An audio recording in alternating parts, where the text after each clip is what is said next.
And I don't ever want to have sex with him. I just want to kiss him. I want to slow dance with him and I want to kiss him for like 2 hours. And then I want to be like, bye.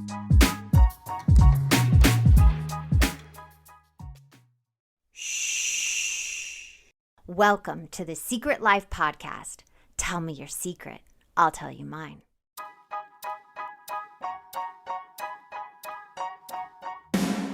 Sometimes you have to go through the darkness to reach the light. That's what I did. After 12 years of recovery in sex and love addiction, I finally found my soulmate, myself. Please join me in my novel, Secret Life of a Hollywood Sex and Love Addict, a 4-time bestseller on Amazon. It's a brutal, honest, raw, gnarly ride, but hilarious at the same time. Check it out now on Amazon.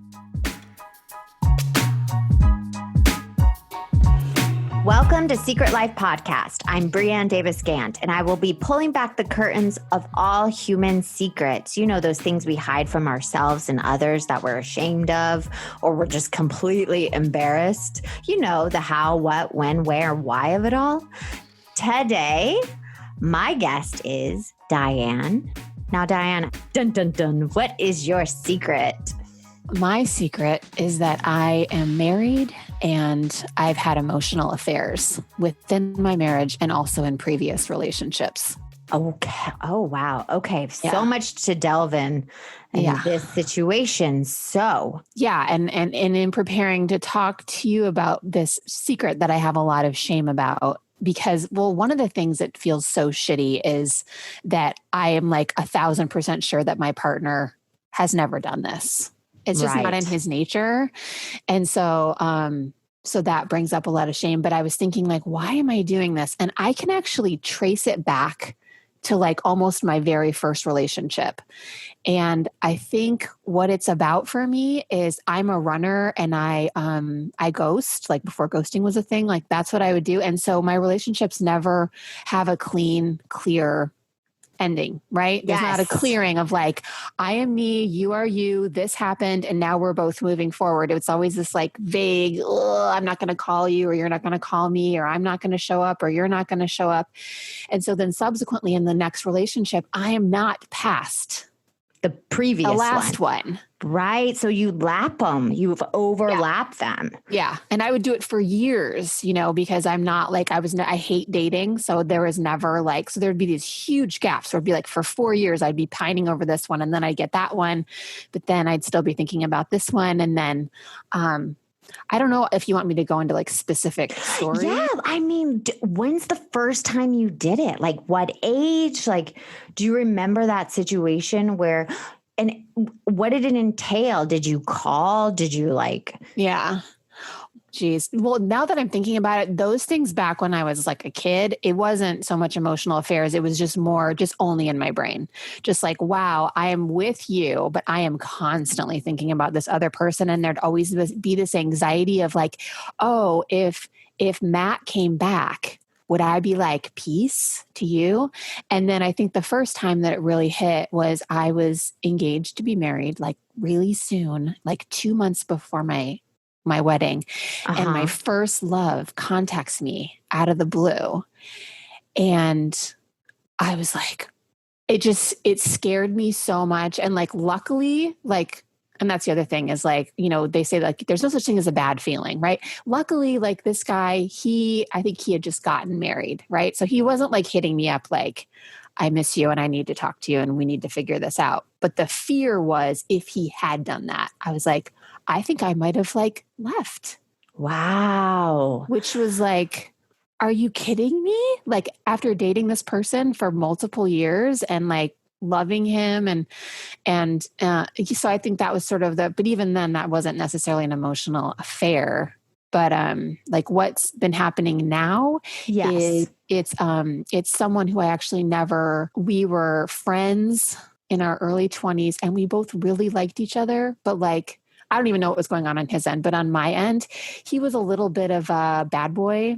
And there was like, he was like really smart, you know, of course, like I'm such a fixer, right? He was really smart, but he was like, doing a lot of drugs. And he was like dealing some drugs. And I was like, you know what I mean? Like, I was like, you're a great guy and I can see your soul. And I know that like, it's all good in there, but like, whoa, there's like gambling. There's like stuff. There's just stuff. He was just surrounded by his isms. It sounded like. Yeah. So I was like, even though I'm into you, I'm attracted to you, like it's all happening. I never let myself go there for that reason. And so it never happened. And then, it was that unrequited like lust and feelings. Yes. Got it. Or just, and so like the picture that I'll play in my mind is like, we meet and it's like, it's like a dark street corner, you know, and I get really specific, like in an alleyway. Right. And and it's my hometown. Right. So I go home, you know, and my husband's still here and I'm home and I'm like by myself and my kids with my husband and I'm like looking all cute and I get a haircut and like, what am I wearing and what are the jeans look like? And then,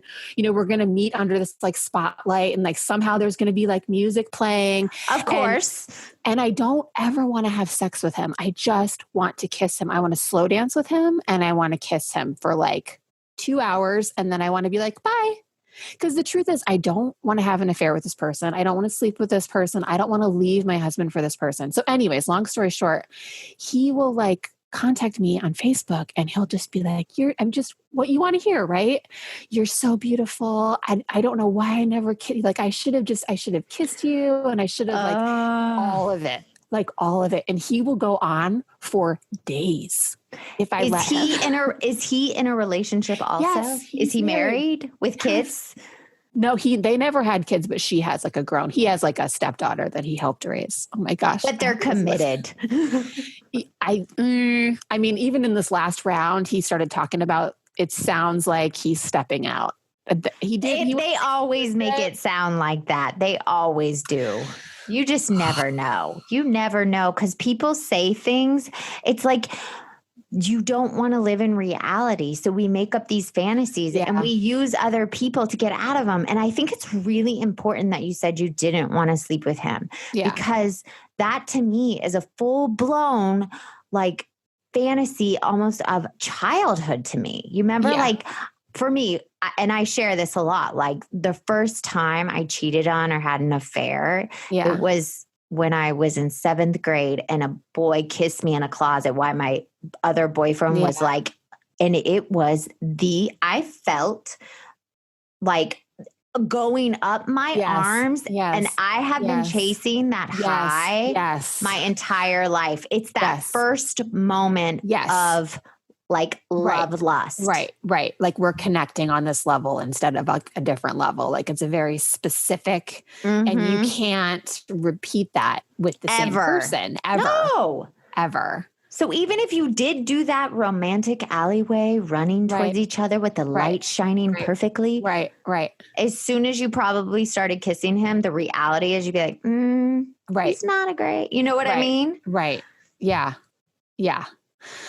So I actually feel better talking to you about it because I feel not alone and also just hearing myself. Because again, like I'll get so mean in my head, but when I'm hearing it, I'm like, oh, honey, like, yeah, you're human, you know, and you get into, you know, long-term monogamous relationships and you get older and you're a mom and it's like, and it's not sexy anymore. No. It's not, there's no like, and I don't care who you are, if you have the most perfect partner and you're both attractive or anything, it's just not because you're paying the bills, you're taking out the dog poop, you're changing diapers. Right. So everybody's always, and I hear this from so many people, men and women, that they're chasing this high of first love and first lust. Yeah. And that's not sustainable. It's like air. No. It's, you know? No. And even sometimes when I play the tape and I go like, okay, well, why don't you talk to your partner about like opening it up? But it's like, But then I very quickly, just for me, like no judgment, but like it's no judgment. It's a house of cards. You know, it's just for me. I'm like, I just. And you know what? We're not saying what I want. That doesn't work for other people. Totally. Yeah. But what you're specifically talking about isn't that. Right. It's chasing this like fantasy in your mind. Absolutely. That's why I'm like, no, that wouldn't solve what this is. This is very specific, just addiction to fantasy, and also in a weird way to pain, because it's like, oh, we should, or being sad for like the 20-year-old me who, had low self-esteem and, didn't like herself and was so worried all the time. And it's like, yeah, why didn't you just kiss him? Like, why didn't you, so it's like also an addiction to that, like feeling of regret and heartache of like, just stuff I missed out on because of I think shit. It's that. I mean, you look back and you go, like, that was a missed opportunity. And it's like replaying what you would do different when it's not even possible, because the person he is today is never going to be that person when you guys were 20, right? Right. No. Like, we don't look the same. No. And he doesn't look the same at all. So is that the only, I mean, how many times do you think you've done this in your lifetime? Like, if you could count. I really would say it's really those two. It's like, it's two people. And so it's this one guy. It's happened several times over like many years. And then I would say it's really more like my first love. And he's actually not even doing it with me, but I still feel like I'm in love with him. It feels, it's less painful now, but I mean, I'm telling you, decades. And definitely it was so trippy, like leading up to my wedding, being like, I am still in love with this guy. And I literally haven't even seen his face since I was 21. Is so intense. And do you even know where he is now? Oh, I know everything. Oh, did you do the Facebook stalk? Oh, I totally and the Instagram stalk. And I even like at the beginning of the pandemic, I like sent him an Instagram message, was like, hope you and your family are good. And it's like, bitch, no, you don't. I mean, I do, but really I'm like, how is it going? And I have a whole story in my head because he's been married 3 times. And I'm like, oh, it's because he's emotionally unavailable. Or sometimes on a really good day, I'm like, it's because he's just trying to find me and he can't because I'm so perfect, like, ay. And right now I'm like, I'm convinced that they're pregnant, but he's not putting it on social because she's not into social. So it's like, I literally the other day was like, I would just really want to text his mother and just be like, Brett, ooh, sorry. I know he's not going to listen to this. Is so-and-so, are they having a baby? Whatever. Like, it's none of my business. So carrying around this secret and this, what do you think, the 7 deadly sins is attached to? So let me read them to you. There's pride, greed, lust, gluttony, envy, anger, sloth. I would say definitely lust. And I would say anger. Ooh, I understand the lust, but what's the anger attached to? I think it's anger at myself in how I conduct my relationships.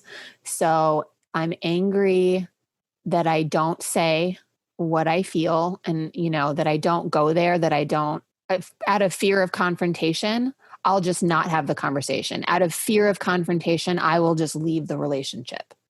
That's how terrified I am of somebody being mad at me or telling me I'm wrong or putting me in my place. So I think that that's a huge, and I'm also angry at myself for having like 1 foot in and 1 foot out of a relationship. Yeah. Do you think in your marriage still, even though, this happened kind of recently, but not, do you still have 1 foot in and 1 foot out? I don't feel, well, I'll tell you what I feel, and then you can tell me if this qualifies. I don't necessarily on a conscious level feel that, but I do feel like my husband loves me more than I love him. Hi, welcome to your neighborhood pharmacy. Hi, I've got a prescription for diabetes test strips. How much is the copay? Well, it depends on your type of commercial insurance and factoring in your yearly spend, subtracting the deductibles, also depending on your monthly allowance. Why can't there be a better option? Or you could try Contour Next test strips. A 35 count's only $19.99 over the counter and proven to be highly accurate. Go to contournext.com/radio to see if over-the-counter strips are a more affordable option for you. I think I'll try Contour Next. Oh, that's another one. That's another. That is a really great secret. I remember my first love. I always felt that way. Like he loves me more than I love him. Yeah. So I know how you're feeling right now. And I felt the opposite with my first love. I felt like I love you so much more, even to the point where he never would say, I love you. And then finally, like literally a year into our relationship, I was like, I'm going to say it. I'm going to say it. And I said, I love you. And he said, I know. Oh. And then he said, me too. And I was like, that's not what I wanted. That's not the same. That's not the same. Yeah. Oh, my heart hurts for your little girl. I know. I worked up so much courage to say it. And he was like, I know. Oh, honey, I know. You poor thing. Now, here's my question for you. Yeah. Do you think it is possible for you to actually put both your feet in your relationship? What is stopping you? Yeah. Well, I feel like I definitely have both feet in on a practical sense because I'm like, I have a child with this person and all of our money is combined. I'm not talking about a practical sense. Well, I mean, I will say, I feel like I've made strides in this relationship in that we dated for a really long time and then we broke up and I moved to the other side of the country.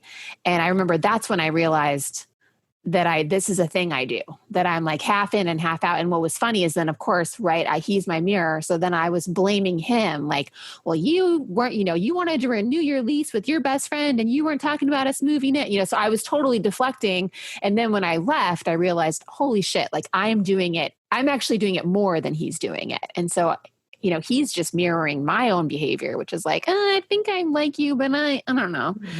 And so I realized like, if we're going to move forward and move to the next step, like I need to be all in. So I definitely made a conscious choice, but I don't know. I just have a hard time being in a relationship, period. And I think just by getting married, that doesn't solve that. No, and it so doesn't. I definitely see when my mental well-being, like when I'm not firing at all levels, that is the first thing that goes is I'm like, I will be a great mom and I will be a great employee and I will make your dinner, but I do not want you to touch me. I do not want to have sex with you. I do not want to kiss you. Like it actually makes me like kind of sick. Yeah. Because that's the first thing that I want to like pull back and be like, I am my own entity and you don't get to have me. It's like this, which of course feeds into other podcasts. So here's totally, we could just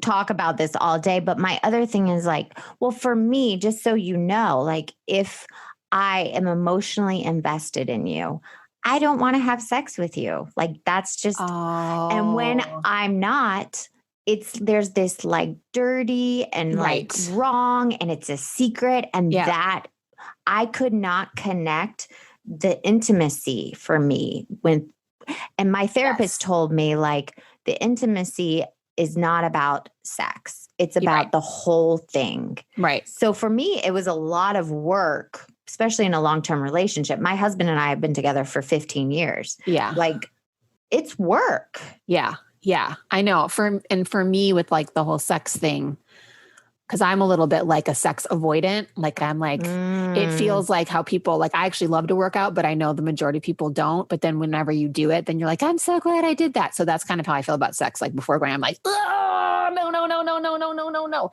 And then when I finally sort of in a way make myself, then you're like, why don't I do this more? Yes. Right. In the middle, we're always like, we should do this every day. So here's my question. So at the beginning of a relationship though, are you very sexual? Yes. Are you overtly sexual? Yes. Okay. That makes sense. So you put it all out there right at the beginning where there is no true intimacy because you're just meeting the person. Right. So there's you're just starting.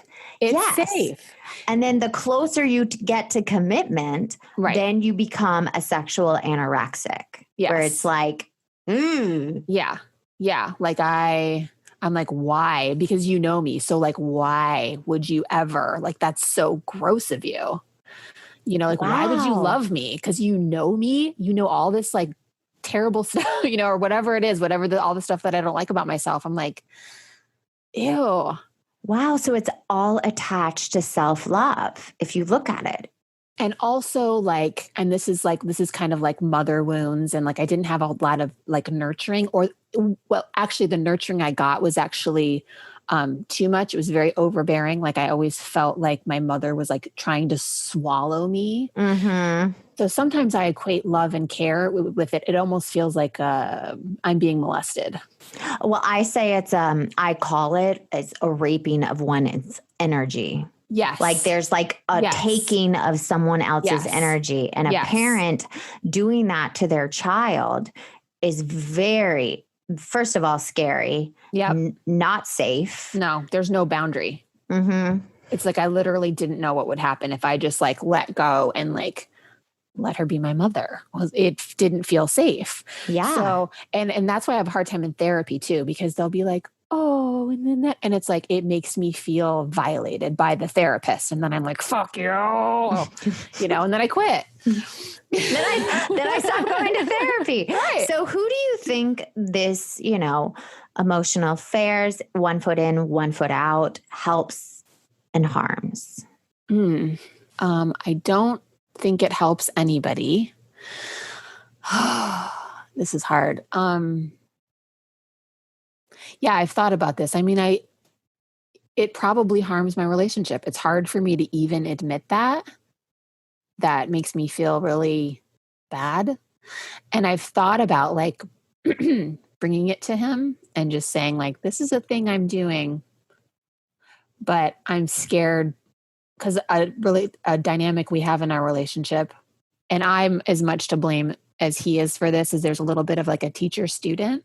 And he really likes to be like the guru and he's the fixer. Yeah. And like a very sort of spiritual way.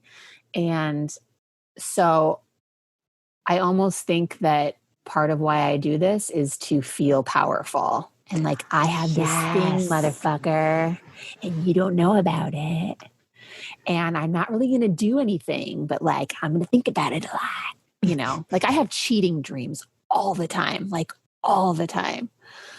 And the other day I had a dream that he was cheating and I like told him. I was like so delighted and he's looking at me like I have two heads. And I was like, you are cheating. And I was like so excited about it. And I was like, well, now I get to cheat because you're cheating. And he was like, I don't know what you're talking about. He's like, what are you? You're like all in a whole world by yourself. Yeah. Yeah. Okay. So here's my $1 million question. Okay. How do you move forward? I don't know. I mean, it's like, I want to say what I think I'm supposed to say, but the truth is like, I'm kind of doing a day at a time. I'm just not reaching out to this dude because I know what the result is. And it is kind of, the last time through it did get a little scary where it was like, he would just keep texting and keep popping up. And I was like, dude, I have to keep deleting these because like, oh God. Yeah. Hiding that secret. That's a full-time job almost. Yeah. Yeah. So, so that's kind of what I'm doing. I'm not ready to like bring it to my husband. Probably because honestly, there's underlying resentments and I'm just like, this is mine. Fucker. This is mine. This is my power over you. I'm going to hold it. I don't care. Which is just definitely related to like being a survivor of sexual trauma. I totally get that. It's like my little girl is like, this is mine and you can't have it because she felt so powerless over like you took, like I got a lot of shit taken away from me. Yeah. Including my body. Yeah. So I'm like, and that can be very traumatizing and damaging. So any little thing we can feel and control, we'll do. Yeah. But I do also know like living in that is creating more pain for yourself in the long run because you're never truly in one place. That's true. That's true. Yeah. Yeah. And it was really interesting. I did this training called MITT. And I met myself for the first time in this training and I was a lot more sexual. Like they were just didn't do anything sexual, but just the energy just flowing through me. I was like, oh, oh my gosh, like there was this whole channel inside me that's like very alive. And it was so fun. And it was so fun to be in this environment.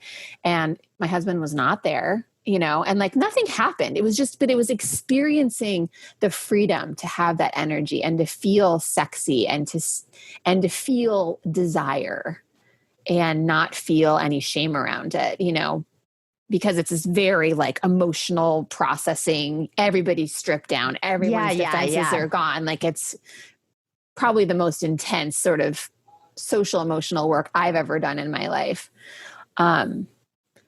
So that was so cool, and in my day to day, like in reality and living in my house with my husband and my kid and a pandemic, like I'm not interested in like bringing that to him and being like, let's open. Yeah. I mean, it's what you said before. It's like the difference between being an autonomous being out in the world and feeling things versus being in my intimate relationship. It's just hard. Like it's hard. Not there. It's hard. And you don't have to be there yet. It's like, at least you're aware of it. And that's the first step to really looking at why we hold these secrets and these secret parts of us. Well, thank you for coming on the show. Thank you. So grateful for your honesty. Anytime. Well, thank you for listening for Secret Life Podcast. I'm Diane Davis Gant. If you have a past secret that you've already moved through and on the other side, or a present secret you're still going through, email me at secretlifepodcast@icloud.com. Thank you. Until next time.